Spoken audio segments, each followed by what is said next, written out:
Hello, Eurovision friends. Thank you so much for coming to my channel, Eurovision Histories.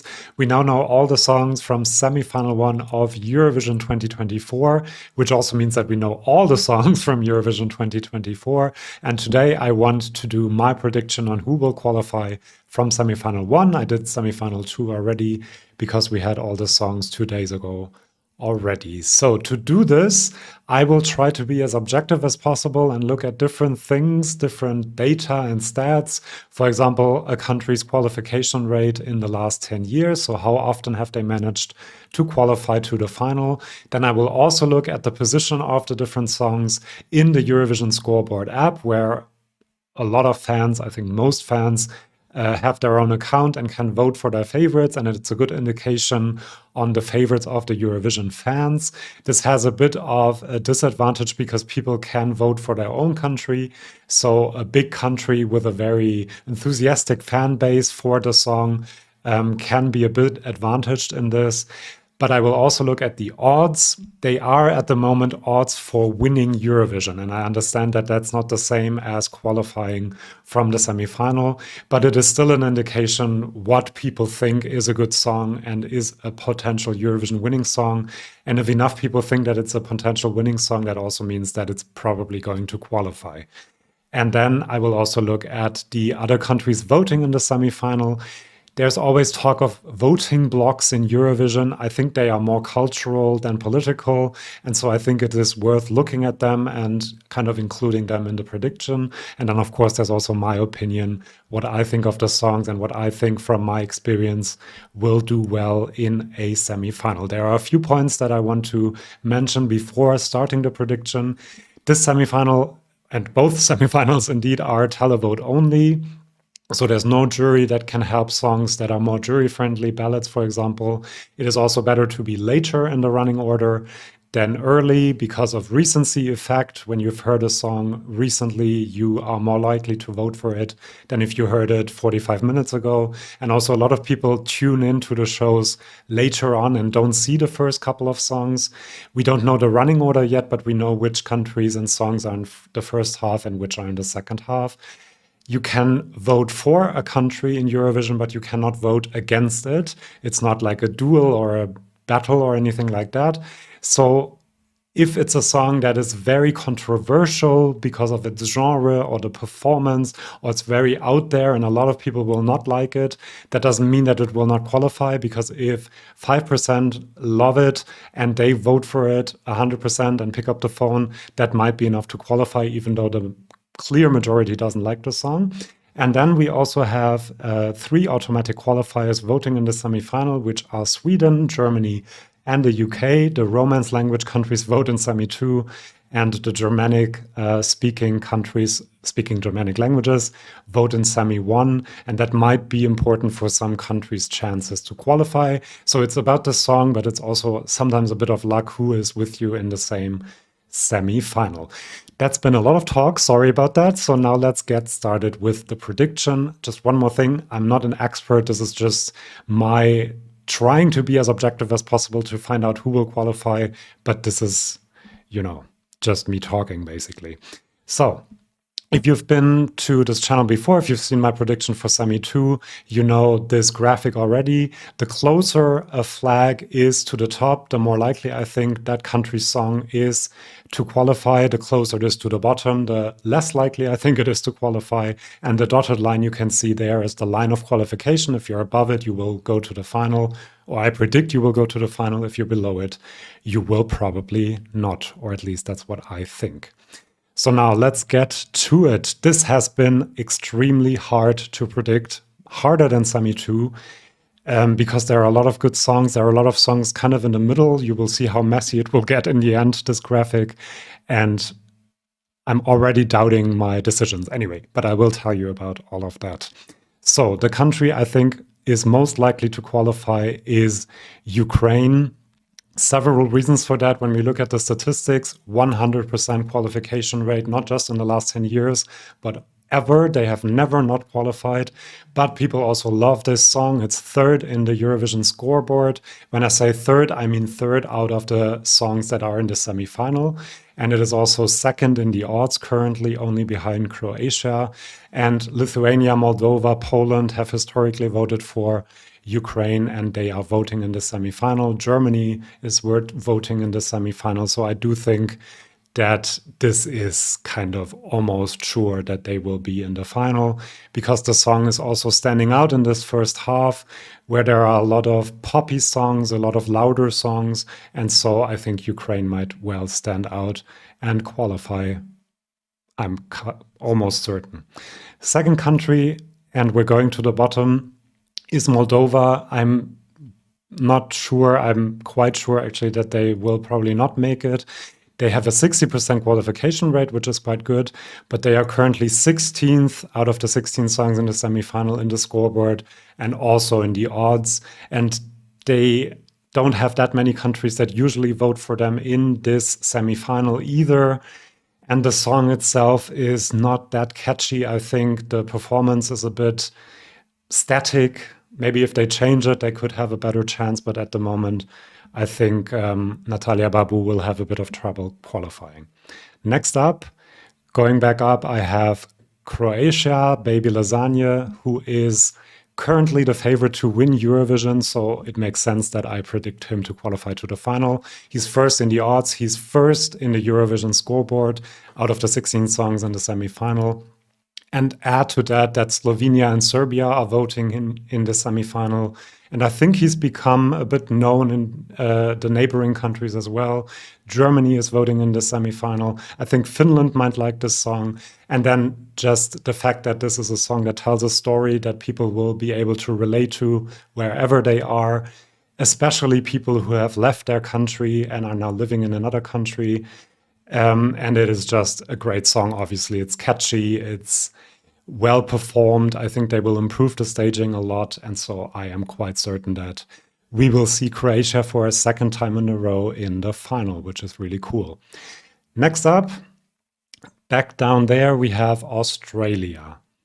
Now, 88% qualification rate in the last 10 years. They kind of struggle with the televote in the final, but they're doing quite well in the semifinals, actually. But the song is not loved by that many people. 14th in the Eurovision scoreboard at the moment and 10th in the odds. And there are a few countries in here, Poland, Sweden, that have historically voted for Australia.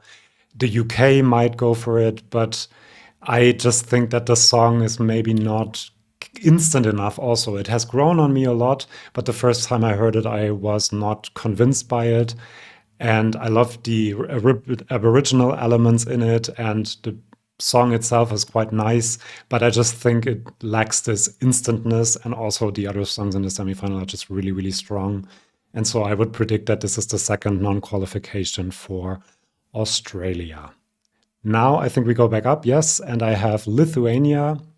70% qualification rate in the last 10 years, and people really love this song. It's second in the scoreboard. It's third in the odds at the moment, and Lithuania has kind of gotten a good deal with the other countries that are voting in the semifinal, because Ireland, the UK, Poland, Ukraine are all voting in this semifinal, and they have all historically supported Lithuania quite a lot. The song itself is very instant. I have kind of grown tired of it a little bit because it's a bit repetitive, but the first time I heard it, I really liked it, and it's impactful visually.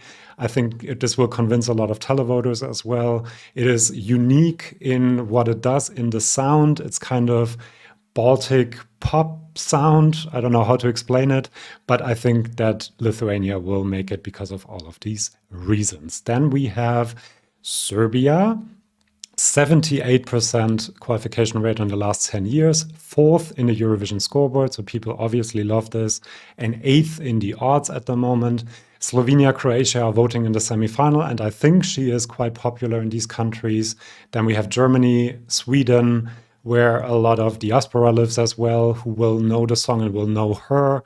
And it is just a beautiful song also. The staging will be impactful, I'm quite sure. And it kind of stands out in this first half of the semifinal as well, where we have a lot of, especially visually louder songs. And if it's not too close to Ukraine, I think Serbia is quite certain to qualify with this beautiful track. So then I have Poland with the Tower, 67% qualification rate in the last 10 years for Poland. And this song is not loved as much, 11th in the scoreboard and 12th in the odds. So you might think, well, why are you predicting this to qualify? It is a poppy, radio-friendly song, and there are only 3 of those in the semifinal, along with Cyprus and maybe Luxembourg. The others are not that, to me at least. There are more unique aspects to them, and I think there is a public for this, and the song itself, I think the performance especially will be visually impactful. I've seen her in a few videos, and she always wears extravagant stuff, and I think this will be a performance that the televoters will like. Poland has also been lucky with the countries voting in the semifinal, with Germany, UK, Ireland, and Ukraine, who have historically voted for Poland, also being in this semifinal. Next up, this is the one I'm the most unsure about, actually. Azerbaijan revealed the song today, so I haven't heard it that many times. It's not very instant. I think it's an interesting combination of sounds. You have the traditional elements, you have the more electronic elements. The voice in the performance we saw seems very overproduced, actually, and very lots of layers of production are on it, so I don't know how it will sound in real life, so to speak, live. He seems to be very charismatic, but let's look at the stats as well. Azerbaijan has an 80% qualification rate, really good.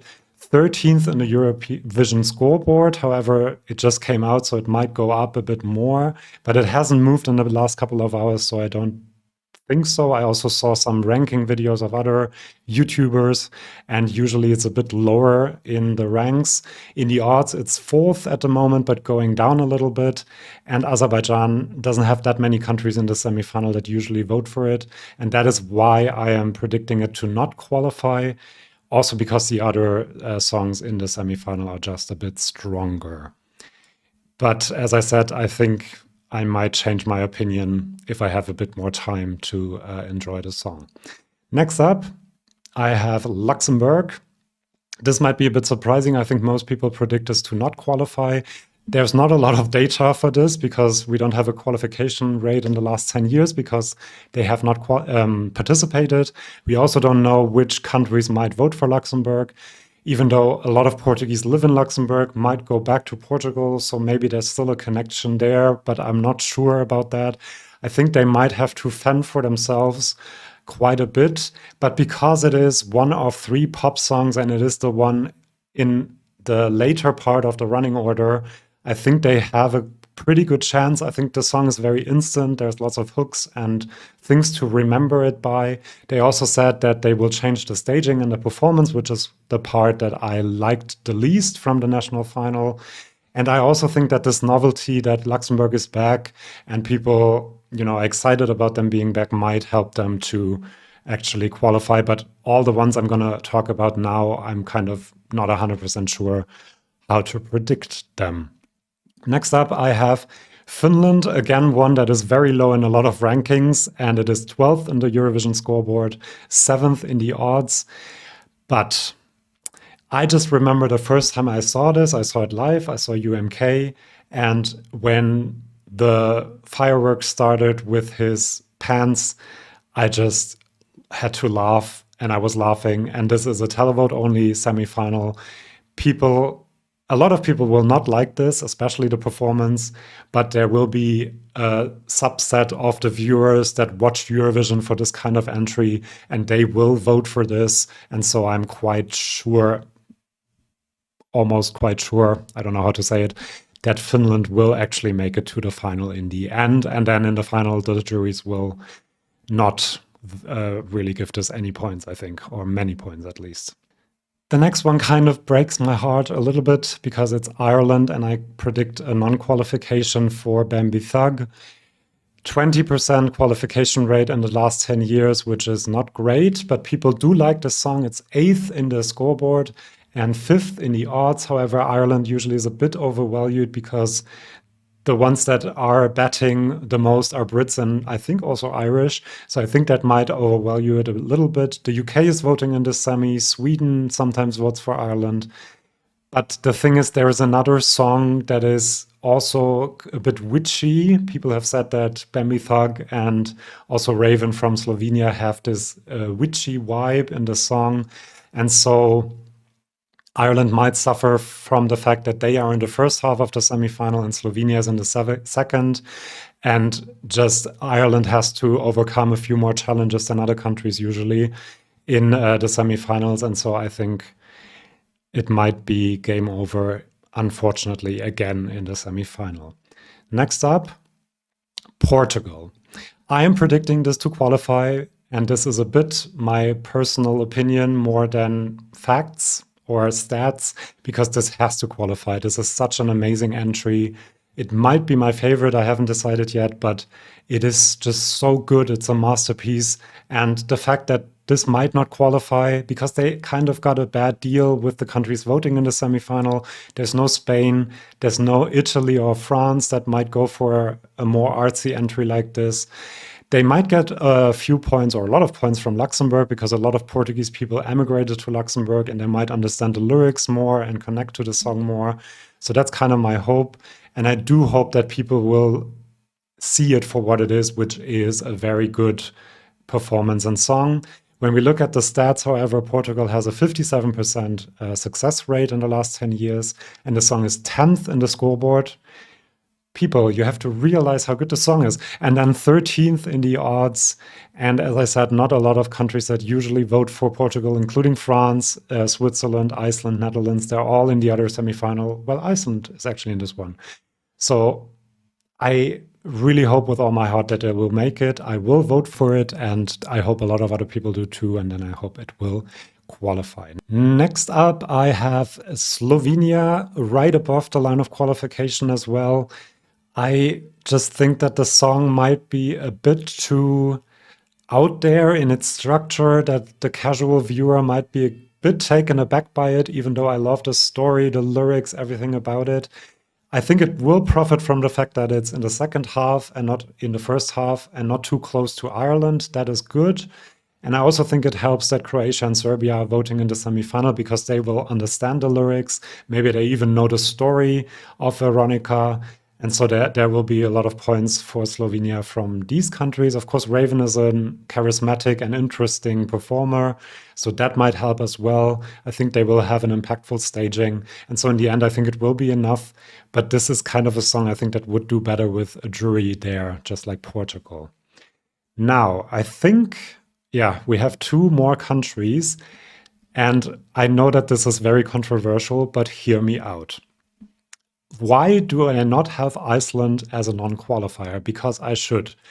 50% qualification rate in the last 10 years, so kind of 50-50, but the song is 15th in the Eurovision scoreboard and 6th in the odds, but that's still from when people thought that their favorite would win the Icelandic national final, and the odds have not gone down as much as of yet. It's 15th in the Eurovision scoreboard, so I should predict this not to qualify, but I think we have a major Gustav effect in this case. What is the Gustav effect? I call it that because last year, a lot of people, including me, didn't kind of like the Belgian entry by Gustav because he had won against two fan favorites that people wanted to win, and so they kind of, forgot about the song or said that they didn't like it, and then when it was actually on the stage, people realized that it's a good song and that it's a very competent performer especially, and it came top 10. For Iceland, it's not as good a song, I think, but she is a very good performer, and we might call this effect the Hera Björk effect soon. And this is just the only entry of its kind in this semifinal. It's kind of old Eurovision. That's why a lot of people think it's old-fashioned. But I think there is a part of the public that would like a song like this, a schlagery pop song. And this kind of demographic, I think, will also identify with Hera Björk. I mean, when I see them on that stage, it feels like soccer moms, dressing up, going for a night out in Reykjavik and having some fun. And I think that could convince some people to vote for it. Cyprus, on the other hand, I know that a lot of people love this. 6th in the scoreboard, 9th in the odds. UK is in here. She's from Australia, or, well, she lives in Australia, grew up in Australia, so she might get some points from there. And it is a pop song that a lot of fans like, but I personally don't really like it, unfortunately.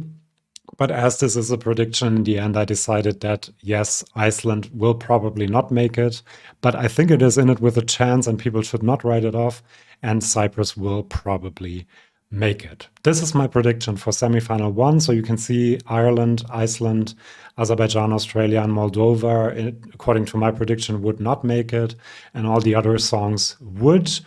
However, as I've said, I think all the ones that are very close to the line could either qualify or not qualify. It's very hard to predict. So that's why I'm very interested in your opinion. Let me know in the comments who you think will make it to the final and who will stay in the semifinal. Do subscribe to my channel. There's a surprise coming soon.